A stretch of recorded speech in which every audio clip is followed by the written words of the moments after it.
Shalom. దేవుని పరిశుద్ధ నామానికే మహిమ ఘనత ప్రభావములు చెల్లినగాక.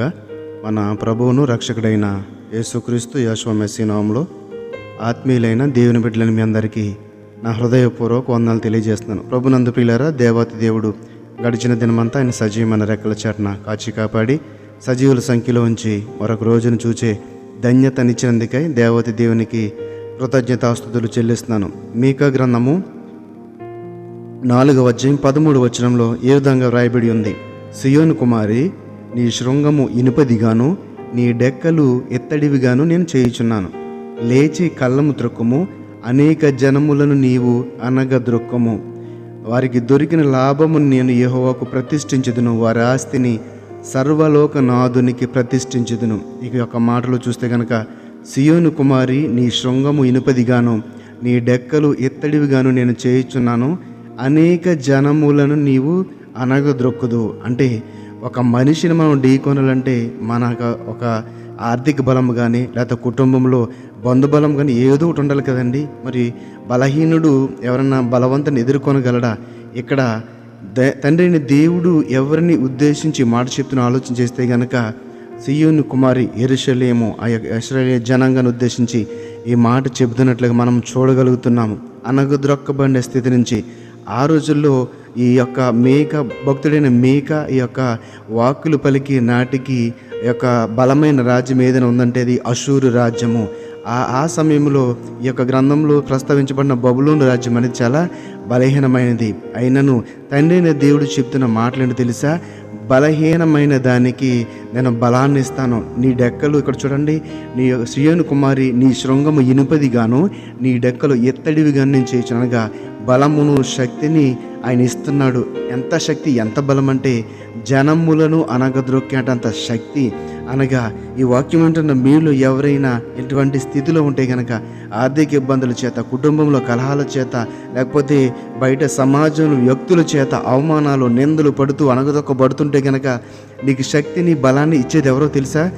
మన తండ్రి అయిన దేవుడు. మనము కలిగి ఉన్న జీవము గల దేవుడే. కాబట్టి నువ్వు కృంగిపోకుండా, ఏడుస్తూ కూర్చోకుండా నువ్వు చేయవలసిన పని ఏంటో తెలుసా? ఆయన కృపాసనం వద్దకు వెళ్ళి, ప్రభు అలనాడు ఆ యొక్క ఇశ్రాయేలు ప్రజలను ఆదుకున్న రీతిలో, ఆ యొక్క ఇశ్రాయేలు జనాంగానికి నీవు ఇచ్చిన ఆ యొక్క అద్భుతమైన మాటను, ఇచ్చిన ధైర్యవచనం తండ్రి ప్రభా, ఈరోజు నాకు కూడా దయచేయండి తండ్రి, నన్ను కూడా నైనా విడిపించండి తండ్రి ప్రభా. ఇగోనైనా ఎంత అద్భుతమైన ఆ మాట ప్రభా, జనములను అనగొద్రొక్కడంత స్థితిని ప్రభా నీ బిడ్డలకి ఇచ్చావు ప్రభా. నేను కూడా నీ కుమారుణ్ణి, నేను కూడా నీ కుమార్తెని ప్రభా. అనగొద్రొక్కబడుతున్నాను, అనేక మాటల చేత నిందలు పడుతున్నాను, అవమానాలు పడుతున్నాను ప్రభా. విడుదల కలిగించమని నువ్వు అడిగితే కనుక, జీవముగల తండ్రి, జాలిగల దేవుడు ఖచ్చితంగా మన మీద ఆయన కనుదృష్టి నుంచి నీవున్న స్థితిలో నుంచి విడిపించి ఒక ఉన్నతమైన స్థితిలోనికి, ఒక ఘనత కలిగిన స్థితిలోనికి నిన్ను నడిపించుటకైనా సిద్ధంగా ఉన్నాడు. కాబట్టి మనము చేయవలసిన పని ఏంటో తెలుసా? తండ్రిని దేవుని చెంతకు చేరి మనము అడగవలసిన మాటలు అడగటమే. ద్వితీయోపదేశ కాండము 33:25 అంటాడు కదా, నీ కమ్ములు ఇనుపవియు ఎత్తడివినే ఉండును, నీవు బ్రతుకు దినములు నీకు విశ్రాంతి కలుగును. అనగా యొక్క శక్తి బలముల చేత, అంటే హీన స్థితిలో ఉన్నవాడికి లేదా పేదరికంలో ఉన్నవాడికి, కలహాల చేత, అవమానాల చేత బాధింపబడుతున్నవాడికి విశ్రాంతి ఉంటుందండి, నెమ్మది ఉండదు, విశ్రాంతి ఉండదు.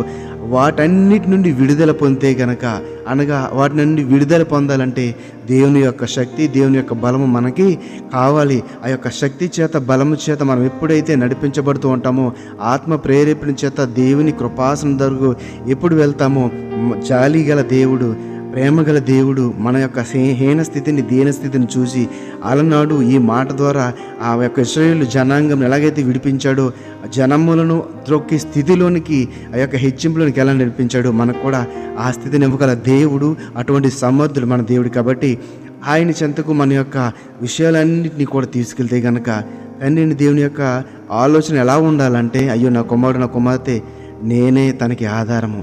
ఎటువంటి స్థితి వచ్చినా సరే, ఎటువంటి బాధ, ఎటువంటి నింద వచ్చినా, ఎటువంటి సంతోషం వచ్చినా సరే, ఆయన నా దగ్గరికి వస్తున్నాడు. సంతోషంలో నా గురించి పాడుతున్నాడు, నన్ను ఆరాధన చేస్తున్నాడు.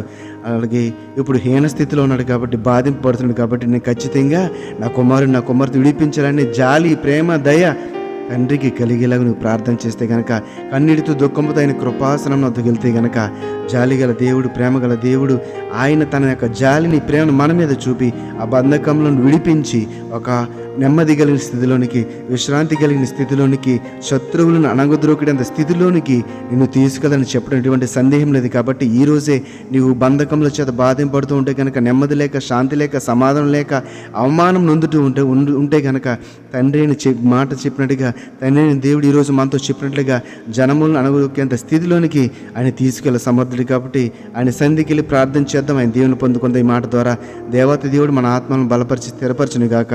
ఆమేన్. పరిశుద్ధుల మహోన్నతుల మమ్మ కన్న తండ్రి, నాయన ఈరోజు ఒక గొప్ప మాట, అద్భుతమైన మాట, నీ యొక్క డెక్కలను నాయన ఇనుపవుగా, ఎత్తడివిగా, నేను బలముతో, శక్తితో నిన్ను మారుస్తానని, నిన్ను బలపరుస్తానని, నీవున్న స్థితిలో నుండి విడిపించి ఒక గొప్ప స్థితిలోనికి, నెమ్మది కలిగిన సమాధాన స్థితిలోకి నేను తీసుకెళ్తానని ఈరోజు మాకు వాగ్దానం ఇచ్చారు ప్రభువా.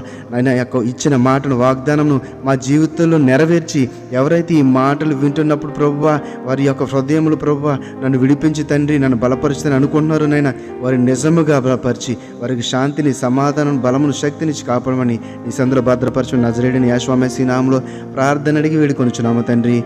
ఆమేన్, ఆమేన్. షలోం. అందరికి వందనాలు. Praise the lord. షలోం. దేవుని పరిశుద్ధ